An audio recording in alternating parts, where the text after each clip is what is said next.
This is The Crocodile Who Came for Dinner by Steve Smallman and Joëlle Dreidemy.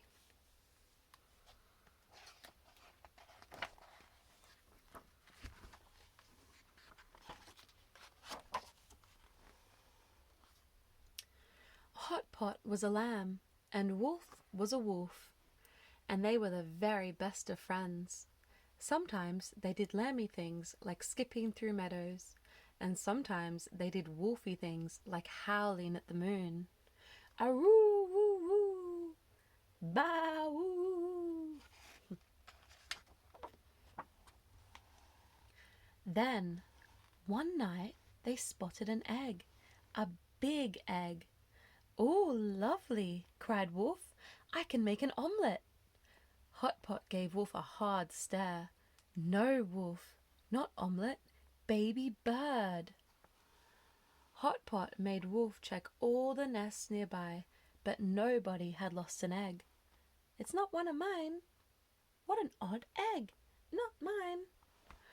"What do you do with a lost egg?" wondered Wolf. "Not lost, Wolf," whispered Hot Pot. "Found." Then she wrapped the egg up warmly and carried it carefully home.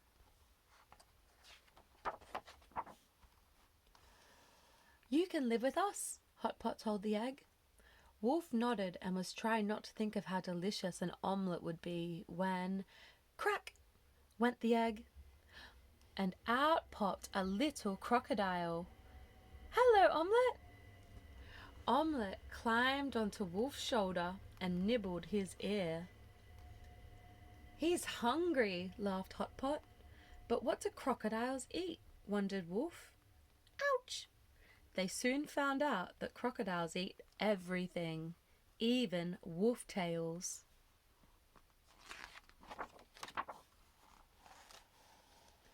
It was getting late, so Wolf tucked Hot Pot into bed and fetched a blanket for Omelette. But the crocodile had already settled down on Wolf's bed.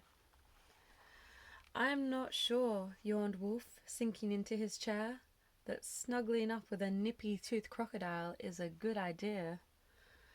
Then Omelette scrambled up and snuggled against Wolf's chest, and Wolf, who had never been cuddled by an omelette before, thought that maybe everything would be okay.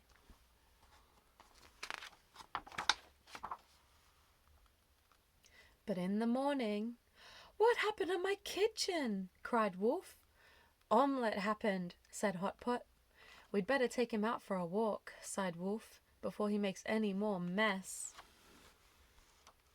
Omelette burst out of the front door just as Wolf's friends arrived.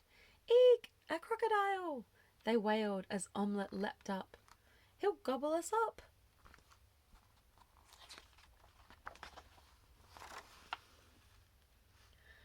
And gave them all a big, slobbery kiss. Well, that was a surprise. What a lovely little fella! I knew he wouldn't hurt us. Wolf and Hot Pot chased Omelette through the trees, across the meadow, and down to the river.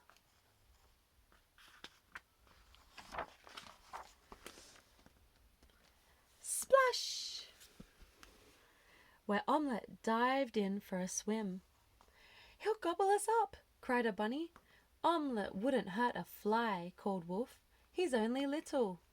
"He is now," grumbled Badger, "but not for long."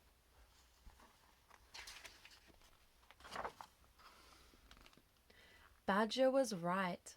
Omelette grew and grew. But although he was noisy and messy and nibbly, Wolf and Hot Pot loved him, and Omelette loved them right back. Pretty soon, everyone in the wood loved Omelette. Well, nearly everyone. "You won't be laughing when that crocodile gobbles you up," warned Badger, as black rain clouds darkened the forest. That night, there was a terrible storm. And in the morning, the forest was flooded. "Omelette's missing!" cried Hot Pot. They rushed out to look for him. All the animals hunted high and low. A set of muddy footprints led them down to the river, which was flowing deep and fast. Poor little fella, lost in the woods with all this water.